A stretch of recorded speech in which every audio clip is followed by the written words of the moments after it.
بنورنا الدنيا وننشر في الفضاء أملا ونعلي عزم همتنا فمن طلب العلا وصل. قال ابن عباس فأخبرني أبو سفيان أنه كان بالشام في رجال من قريش قدموا تجارا من في المدة التي كانت بين رسول الله صلى الله عليه وسلم وبين كفار قريش، يعني صلح حدیبیہ کے موقع پر. قال أبو سفيان فوجدنا رسول الله صلى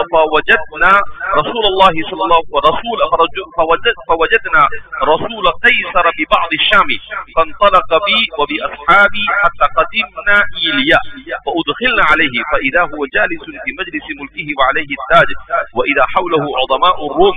قال فقال لترجمانه، اس کو ترجمان اور ترجمان دونوں طریقے سے، ترجمان اور ترجمان.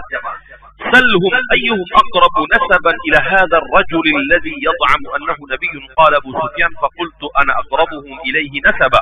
قال ما قرابة ما بينك وبينه؟ فقلت هو ابن عمي وليس في الركب يومئذ أحد من بني عبد مناف غيري. فقال قيصر ادنوه وأمر بأصحابي فجعلوا خلف ظهري عند كتفي.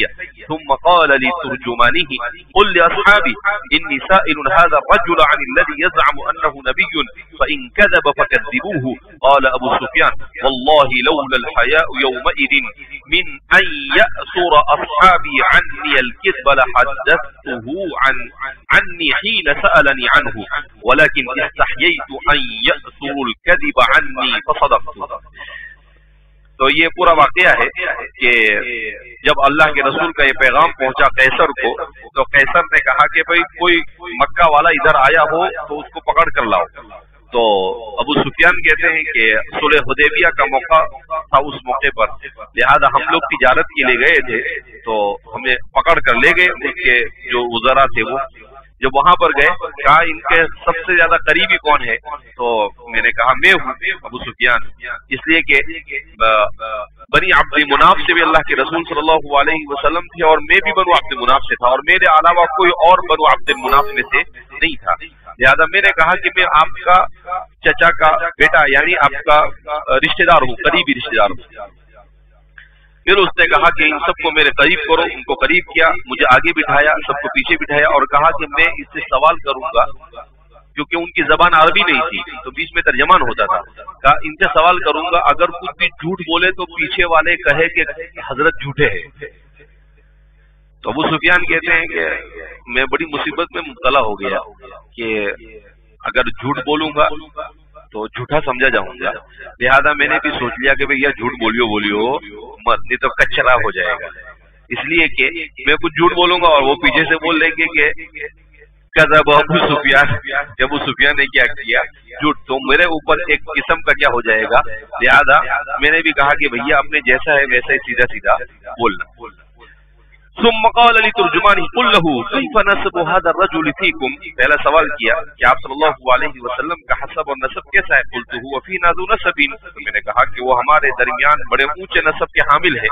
قال فهل قال هذا القول. اسی لیے علماء نے لکھا ہے کہ نبی کو ہمیشہ جب بھی کسی قوم میں بھیجا گیا تو عالی النسب ہوتا تھا. کیا ہوا کرتا تھا؟ عالی النسب ہوا کرتا تھا. کیوں؟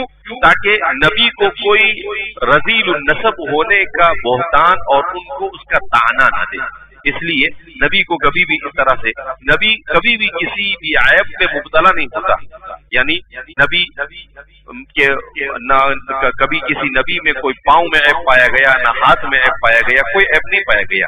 اگر کسی کے اوپر عیب آیا بھی مثلا بینائی کا جانا تو اس میں بھی حکمت ہوتی تھی لیکن شروع سے نہیں ہوتی تھی. مادر ذات وہ نہیں ہوا کرتی تھی بلکہ بعد میں اللہ کی کسی حکمت سے حضرت شعیب کے بارے میں آتا ہے کہ ان کی بینائی کیا ہو گئی تھی، چلی گئی تھی طول عمر کی وجہ سے. اس لیے کہ بعض مورخین نے ذکر کیا ہے کہ حضرت شعیب علیہ السلام کی عمر 2300 سال ہوتی. کتنی ذکر کی ہے؟ 2300 سال ذکر کی جاتی ہے. حضرت یعقوب علیہ السلام ان کی بھی تو وہ یعنی پہلے سے معیوب ہوا ایسا نہیں ہوا، کبھی کسی حکمت کے پیش نظر ہوا تو الگ بات ہے. قال فهل قال هذا القول احد منكم قبله، کہا کہ حضور نے جس چیز کا دعویٰ کیا ہے نبوت کا، کیا آپ کے اس سے پہلے کسی نے کیا؟ قلت لا، ابو سفیان کہتے میں نے کہا نہیں، یہ پہلے آدمی جو نبوت کا دعویٰ. قال فهل كنتم تتهمونه على الكذب قبل ان يقول ما قال، آپ کے نبوت کا دعویٰ کرنے سے پہلے آپ پر کبھی آپ نے کذب کی تہمت لگائی؟ قلت لا، میں نے کہا نہیں. قال فهل كان من آبائه من ملك، کیا ان کے آباء و اجداد میں سے کوئی بادشاہ ہوا ہے؟ قلت لا، میں نے کہا نہیں. قال فاشراف الناس يتبعونه وضعفاؤهم، کہا کہ سردار قسم کے لوگ ان کی پیروی کرتے ہیں یا کمزور اور معاشرے میں جو کمزور لوگ ہیں وہ ان کی پیروی؟ قلت بل ضعفاؤهم، تو میں نے کہا کہ نہیں بلکہ کمزور لوگ. قال فيزيدون او ينقصون، کہ وہ دن بدن بڑھ رہے ہیں یا کم ہو رہے ہیں؟ قلت بل يزيدون، تو میں نے کہا کہ نہیں دن بدن ان کے ماننے والوں میں اضافہ ہو رہا ہے. قال فهل يرتد احد سقطا، کیا ان میں سے کوئی غصہ ہو کر ان کے اپنے دین سے مرتد ہو رہا ہے اسلام میں داخل ہونے کے بعد؟ قلت لا، ابو سفیان کہتے ہیں میں نے کہا نہیں ایسا نہیں ہوا ہے. قال فهل يغدر، کیا ان میں سے کوئی غدر کرتا ہے، دھوکہ دہی کرتا؟ قلت لا.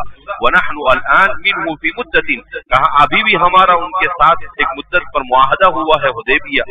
نحن نخاف ان يغدر، ہمیں ڈر ہے کہ وہ غدر کرے. وہ کہتے ہیں کہ یہ ایک ہی جملہ میں داخل کر سکا، یعنی ابھی تک تو کبھی دھوکہ ہوا نہیں، لیکن ابھی ہمیں تھوڑا سا ایسا لگتا ہے کہ وہ ہمارے ساتھ کیا کرے، دھوکہ کرے. قال ابو سفیان ولم، یہ آگے خود بیان کرے، ولم تمکننی کلمۃ ادخل فیها شیئا انتقصه به، کہ سوائے اس ایک کلمے کے میرے لیے اور کہیں پر گنجائش نہیں تھی کہ حضور کی شان کو گھٹانے کے لیے میں کوئی اور کلمہ داخل کروں. صرف یہی ایک کلمہ تھا کہ پاسبل، ایسا لگتا ہے کہ شاید ایسا ہو، وہ بھی یقین کے ساتھ نہیں. لأخاف ان يُصَرَ عني غيرها. قال فهل قاتلتموه وقاتلكم، تو کہا کہ آپ کے اور ان کے درمیان قتال ہو؟ قلت نعم، میں نے کہا. قال فكيف كان حربه وحربكم، کہا کہ قتال میں کیسا رہا؟ قلت كان دولا، میں نے کہا کہ وسجالا، کہ وہ برابر شرابری پر معاملہ ہوا کہ بدر میں وہ لوگ جیت گئے تھے اور احد میں ہم جیت گئے، اور پھر اس کے بعد کیا کہتے ہیں خندق کے موقع پر یہ کول ہو گیا تھا، اور پھر اس کے بعد ابھی صلح حدیبیہ کیا ہو رہا ہے، چل رہا ہے. یدال علینا المرۃ وندال علیہ اخرى، کبھی ہم ہمارے اوپر وہ غالب آتے ہیں اور کبھی ہم اوپر غالب. قال فماذا یأمرکم به، وہ تمہیں کس چیز کا حکم دیتا؟ قلت یأمرنا ان نعبد اللہ وحدہ ولا نشرک به شیئا وینہانا عما كان يعبد آباؤنا ویأمرنا بالصلاة والصدقة والعفاف والوفاء بالعهد واداء الامانة. تو فرماتے ہیں کہ میں نے کہا کہ وہ ہمیں کہتے ہیں کہ اللہ کے علاوہ کسی کی عبادت نہ کرے اور نہ ہم کسی کو شریک ٹھہرائے اس کا، اور ہمیں وہ اس بات سے روکتے ہیں کہ اپنے آباء و اجداد کی اندھی پیروی کرو کہ جو وہ عبادت کرتے تھے اسی کی عبادت کو. وَيَأْمُرُنَا، اور ہمیں اس بات کا حکم دیتے ہیں کہ نماز قائم کرے، صدقہ دے اور پاک دامنی کے ساتھ رہے، وفاداری کا سلوک کر، جب بھی کوئی وعدہ کرے تو اسے پورا کرے، اور جب بھی کسی کی امانت ہو امانت کو پورا ادا کرے.